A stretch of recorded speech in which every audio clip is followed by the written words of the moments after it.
Every human being begins life without knowing anything about the world around them. There are no ideas, no beliefs, no understanding waiting inside the mind from birth. Everything we eventually know about reality slowly forms through experience, observation, and reflection. This simple but powerful idea became the starting point for one of the most influential philosophies ever written, the philosophy of John Locke. John Locke begins his philosophy with a very simple but powerful question about the human mind. When a person is born, what is already inside their mind? Are we born with knowledge already planted inside us? Or does everything we know come later through experience? For centuries, many thinkers believed that certain ideas were built into the human mind from birth. These were called innate ideas. According to this belief, ideas about truth, morality, and even the idea of God were already present in the mind before any learning began. Locke strongly disagreed with this view. Locke argued that the human mind at birth is like a blank surface. Nothing is written on it yet. There are no built-in ideas waiting to appear.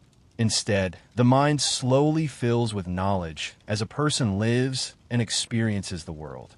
Locke used the image of a blank sheet of paper to explain this. At the beginning, nothing is written. Over time, words begin to appear as experience writes on that surface.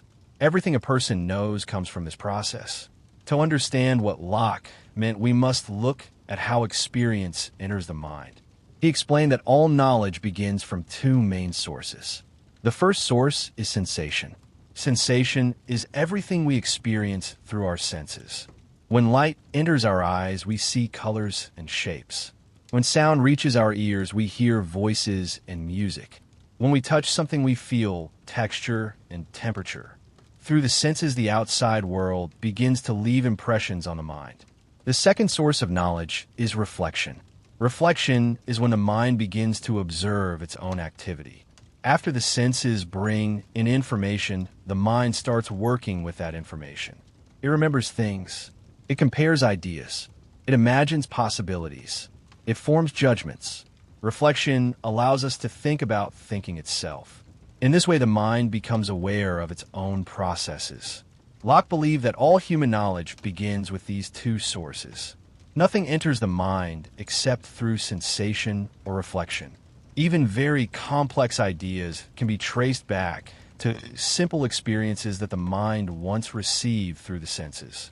To explain this more clearly, Locke described two types of ideas that exist in the mind. The first type is simple ideas. These are the basic pieces of experience that enter the mind directly. A color such as red is a simple idea. The sound of a bell is a simple idea. The feeling of warmth from sunlight is a simple idea. These ideas arrive in the mind without effort. The mind simply receives them. Once these simple ideas exist in the mind, something important happens. The mind begins to combine them together. This process creates what Locke called complex ideas. For example, imagine the idea of an apple. The idea of an apple is not a single simple experience. It is built from many smaller experiences. The redness of the apple, the round shape, the taste, the smell, the firmness when you touch it. All of these simple ideas combine to form the complex idea of an apple. This process happens constantly in the human mind. Simple experiences enter through sensation, and then the mind organizes them. It compares them, combines them, separates them, and forms more complicated thoughts. In this way, knowledge grows step by step from basic experiences. Locke believed this understanding of the mind was extremely important because it explains how people learn. If knowledge is not built into us at birth, then learning becomes a gradual process shaped by experience. Education, environment, and upbringing become powerful influences. What a person sees, hears, reads, and experiences slowly forms the ideas inside their mind. This also means that people can change their understanding of the world. Since ideas come from experience, they can be corrected when new experiences appear. A person who once believed something false can discover better evidence and form new ideas. Knowledge is not fixed forever. It grows as experience grows. Locke also pointed out that people often confuse words with real understanding. Language allows us to give names to ideas, but sometimes people repeat words without truly knowing what they mean. A person may use a complicated word and believe they understand it simply because they can say it. But Locke warned that true knowledge requires examining the ideas behind the words. If the ideas are unclear, then the knowledge is unclear as well. This careful attention to ideas made Locke a very practical thinker. Instead of building large abstract systems, he focused on understanding how the mind actually works. By observing how people learn from experience, he believed philosophy could become more grounded in reality. Another important part of Locke's thinking concerns the difference between primary qualities and secondary qualities. He asked an interesting question about the objects we see in the world. When we look at a physical object, such as a stone or a tree, which of its qualities truly belong to the object itself, and which qualities exist only in our perception? Primary qualities are features that belong to the object itself. These include size, shape, movement, and number. A stone has a certain shape and occupies a certain amount of space whether someone observes it or not. These qualities exist in the object. Secondary qualities are different. These include things like color, taste, smell, and sound. According to Locke, these qualities do not exist inside the object in the same way. Instead, the object produces certain effects on our senses which create these experiences in the mind. For example, the color red does not exist inside the apple as a color. Instead, the apple reflects light in a way that causes our eyes and brain to experience the sensation of red. This idea was important because it showed that our experience of the world is partly shaped by the way our senses work. The physical world produces effects on our senses, and our minds interpret those effects into experiences such as color and taste. Through these ideas, Locke helped create a new direction in philosophy. Instead of beginning with abstract assumptions about the universe, he began with the human mind itself. He asked how knowledge forms and how ideas grow. By studying the origins of our ideas, he believed we could understand the limits of human knowledge as well as its possibilities. His philosophy suggests something very hopeful. Since knowledge grows from experience, people are not trapped by ignorance at birth. The mind is open and capable of learning. Through observation, reflection, and careful thinking, the blank surface of the mind slowly fills with understanding. And this idea about the human mind becomes the foundation for everything else Locke will explore. Because if we understand how people form ideas, we can begin to understand how they build beliefs, how they form societies, and how they decide what kind of government should rule them. John Locke continues his exploration of the human mind by asking another important question. If all knowledge begins with experience, how far can human knowledge actually go? Are there limits to what the human mind can truly understand? Locke believed that recognizing the limits of knowledge is just as important as discovering knowledge itself. When people assume they can know everything with certainty, they often fall into confusion, false beliefs, or endless arguments. Locke explained that knowledge happens when the mind clearly sees the connection between ideas. When two ideas fit together in a clear and certain way, we say we know something. For example, the mind can easily see that a triangle has three sides. This is certain knowledge because the idea of a triangle already contains the idea of three sides. In cases like this, the connection between ideas is obvious. But not all knowledge is this clear. Many things in the world cannot be known with perfect certainty. Much of our understanding depends on probability rather than absolute proof. For example, when we believe the sun will rise tomorrow, we cannot prove it with perfect certainty. But based on experience and repeated observation, we believe it is extremely likely. In everyday life, people rely on this kind of probable knowledge all the time. Locke believed this is not a weakness of the human mind, but simply a fact of how knowledge works. Some truths can be known with certainty, while others must be accepted based on strong evidence and experience. Recognizing this difference helps people avoid unnecessary dogmatism. Instead of pretending to have perfect knowledge about everything, wise people learn to judge evidence carefully and remain open to correction. Another important part of Locke's philosophy concerns personal identity. What exactly makes a person the same person over time? At first, this might seem simple. Many people assume that a person remains the same because they have the same body or the same soul. But Locke examined this question more carefully and reached a different conclusion. According to Locke, personal identity is closely connected to consciousness. What makes you the same person over time is your ability to remember and recognize your own past experiences. Your memories connect your present self with your past self. When you remember doing something yesterday, you understand that the person who did that action was you. This means that personal identity is tied to awareness and memory rather than simply the physical body. Your body changes constantly throughout your life. Cells grow, die, and are replaced. Even your personality and beliefs may change, yet you still experience yourself as the same person because your consciousness connects these moments together. This idea had important consequences for discussions about responsibility and morality. If personal identity depends on consciousness and memory, then a person is responsible for actions they can remember and recognize as their own. Responsibility is linked to awareness of one's own actions. Locke also applied his philosophy of experience to religion and belief. During his time, many people argued fiercely about religious doctrines and claimed absolute certainty about their beliefs. Locke believed that much of this conflict came from people claiming knowledge where they actually had only opinion or faith. He did not reject religion, but he believed people should be humble about the limits of human knowledge. Since our ideas come from experience, there are many questions about the universe that may remain uncertain. Instead of fighting over claims of perfect knowledge, people should practice tolerance and respect differences in belief. This idea of tolerance became one of the most famous parts of Locke's philosophy. He believed that governments should not force people to follow a particular religion. Faith cannot be created by force. A person may pretend to believe something to avoid punishment, but genuine belief must come from personal conviction. Locke argued that a peaceful society requires freedom of thought and freedom of religion.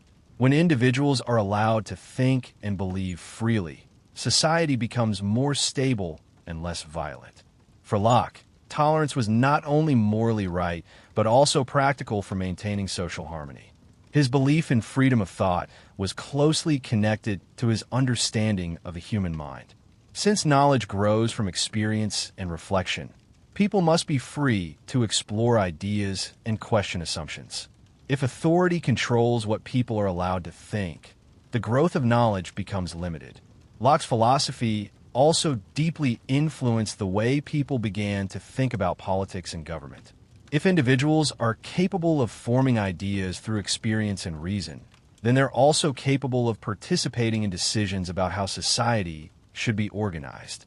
This view challenged the older belief that political authority comes directly from kings or divine power. Locke believed that political authority must ultimately come from the people themselves. Human beings are not born as subjects of a ruler. Instead, they are born with certain natural freedoms. Government exists not to dominate individuals, but to protect these freedoms.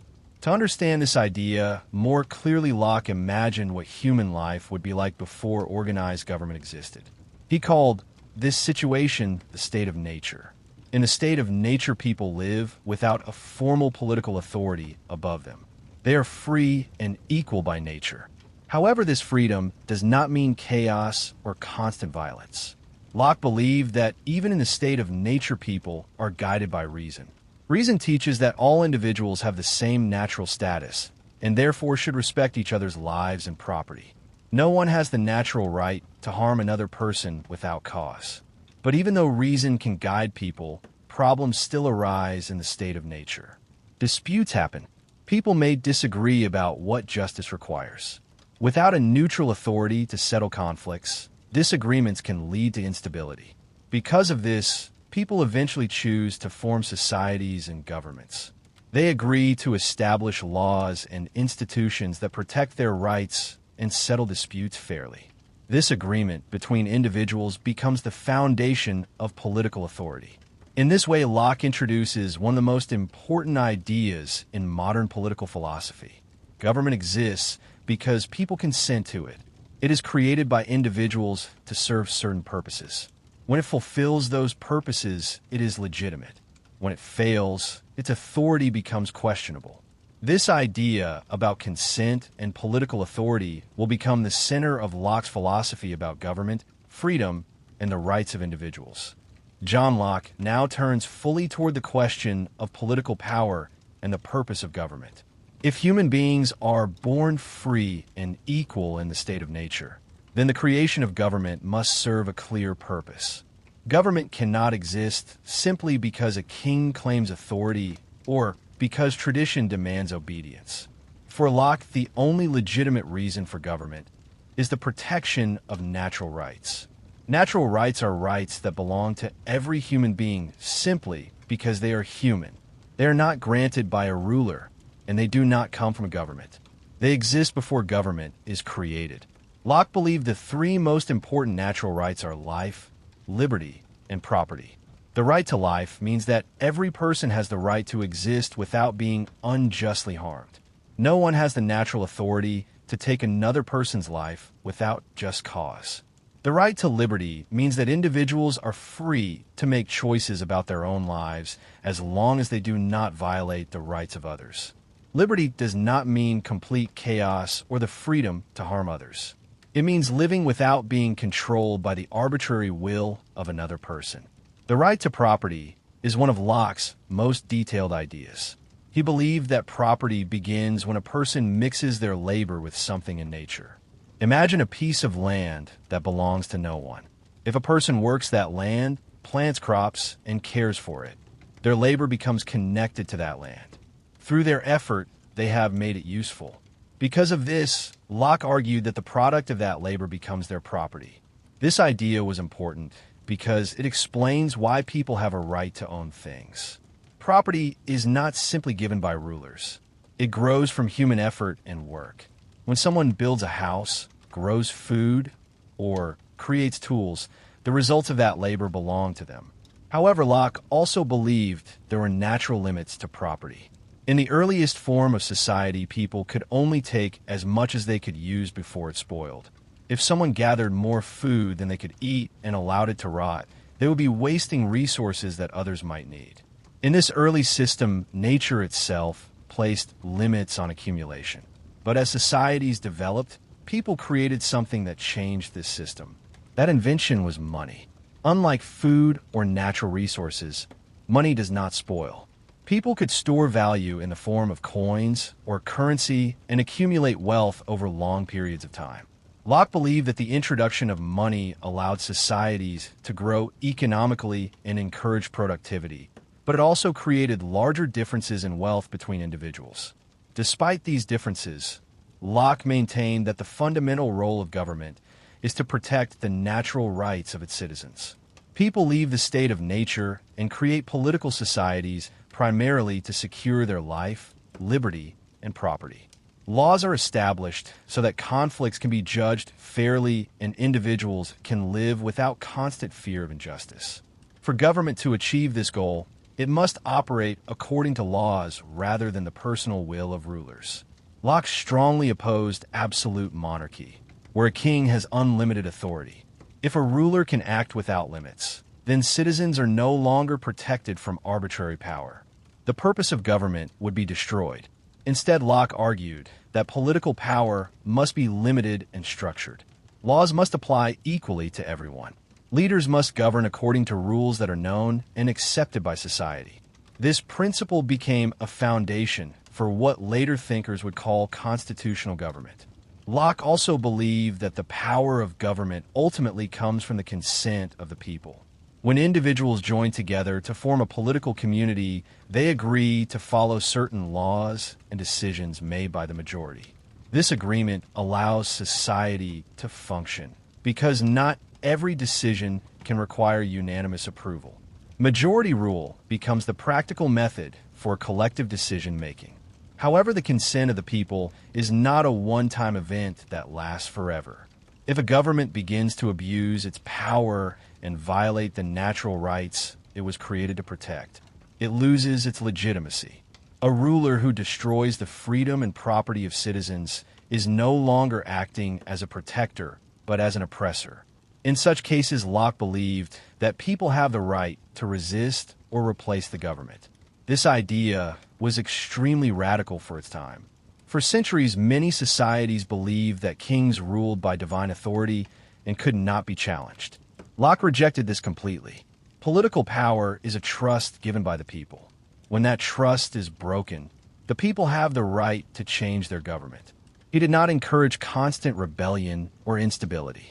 In fact, Locke believed people are generally patient and reluctant to overthrow authority. Most individuals prefer stability and peace, but the possibility of resistance acts as an important safeguard against tyranny. Knowing that power ultimately belongs to the people encourages rulers to govern responsibly. Locke also emphasized the importance of separating different powers within government. If all power is concentrated in a single authority, the risk of abuse becomes very high. By dividing responsibilities among different institutions, societies can prevent any one group from becoming too powerful. One branch of government creates laws. Another branch carries out those laws. When these powers are balanced, citizens are better protected from arbitrary rule.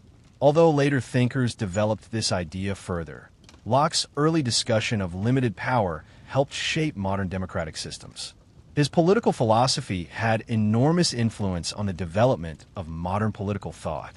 The idea that governments exist to protect natural rights became a central principle in many later revolutions and constitutional systems. His emphasis on consent, limited authority, and the right of resistance inspired movements that challenged absolute rule. But Locke's philosophy is not only about politics. At its core, it is about human dignity and rational capacity. If individuals are capable of forming ideas through experience and reflection, they're also capable of participating in the shaping of their society. Political authority should not treat people as passive subjects, but as rational individuals whose rights deserve protection. This understanding leads directly into the final stage of Locke's philosophy, where his ideas about knowledge, freedom, and political authority come together into a vision of a society built on reason, rights, and mutual respect. As John Locke reaches the final stage of his philosophy, all of his ideas about the human mind, knowledge, freedom, and government begin to connect into one larger vision of human society. At the center of this vision is a deep trust in the ability of ordinary human beings to use reason. Locke believed that people are not born with fixed knowledge or rigid beliefs, but they are born with the capacity to learn from experience.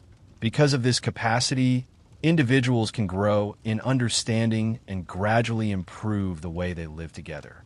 This belief in human reason leads Locke to a hopeful conclusion about society. If people are capable of learning from experience and reflecting on their ideas, then societies themselves can also learn and improve. Laws, governments, and institutions are not permanent structures that must remain unchanged forever. They are human creations designed to serve human needs. When they fail to protect the rights and well-being of the people, they can be corrected or replaced. Locke believed that a stable society depends on trust between citizens and the government that represents them. This trust exists when political power is exercised fairly and within clear limits. When rulers act according to laws that apply equally to everyone, people feel secure in their rights. But when rulers begin to use power for their own advantage, ignoring the rights of citizens, that trust begins to break. For Locke, the purpose of political power is always the same. It exists to protect life, liberty, and property. These rights form the foundation of a peaceful society because they protect the basic conditions that allow individuals to live and work freely. When people feel safe in their lives, free in their choices, and secure in their property, they are able to focus their energy on building families, communities, and productive lives. Another important aspect of Locke's thought is his belief in education. Since the mind begins as a blank surface shaped by experience, education becomes one of the most powerful forces in human life. The experiences people receive during childhood and early learning shape their character, their habits, and their understanding of the world. Locke believed that good education should not simply force students to memorize information. Instead, it should help them develop judgment, self-discipline, and the ability to think clearly. He believed that children should gradually learn to control their impulses and develop reason as their guide. Through careful guidance, they can grow into adults who are capable of making thoughtful decisions. In this way, education becomes essential not only for personal development, but also for the health of society. A free society depends on citizens who are capable of thinking for themselves. Locke also emphasized moderation and tolerance in social life. Since human knowledge has limits, people should be cautious about claiming absolute certainty in every matter. Many conflicts arise when individuals refuse to accept that others may have different experiences and perspectives. By recognizing the limits of our knowledge, we become more willing to listen, discuss, and coexist peacefully. This idea of tolerance extends especially to religion. Locke believed that faith must come from personal conviction rather than force. A government that tries to control religious belief only creates resentment and hypocrisy. People may pretend to follow the official religion, but their true beliefs remain unchanged. For this reason, Locke argued that religious belief should remain largely separate from political authority. His vision was not a society without moral values, but a society where individuals are free to pursue truth according to their own conscience. When freedom of thought exists, ideas can be debated openly and gradually improved. Suppressing ideas may silence them temporarily, but it also prevents the search for truth. Locke's philosophy ultimately describes a world in which freedom and responsibility exist together. Individuals are free because they possess natural rights that no ruler has the authority to destroy. At the same time, individuals have responsibilities toward others because those same rights belong to every person equally. Freedom does not mean domination over others. It means living in a system where each person's rights are respected. This balance between freedom and responsibility creates the possibility of a stable and just society. Laws protect individuals from harm while still allowing space for personal choice and creativity. Governments operate with limited power, guided by the consent of the people they serve. The long-term influence of Locke's ideas has been enormous. His philosophy helped shape the development of modern democratic thought. The belief that governments derive their authority from the consent of the governed became a central principle in many political systems.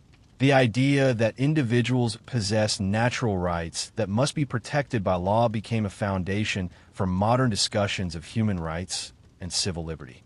Yet beyond politics and law, Locke's philosophy also offers a deeper understanding of human nature.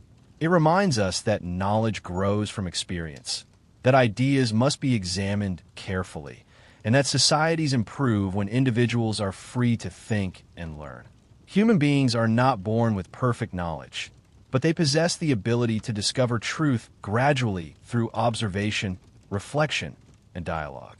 In this way, Locke presents a philosophy grounded in humility and possibility. Humility because our knowledge has limits and must always remain open to correction. Possibility because the human mind has the capacity to learn, grow, and build societies that protect freedom and justice. By understanding how the mind forms ideas, how individuals possess natural rights, and how governments should exist to protect those rights, the full structure of Locke's philosophy becomes clear. It is a philosophy that begins with the simple question of how we learn and ends with a vision of a free society built upon reason, rights, and the shared dignity of every human being.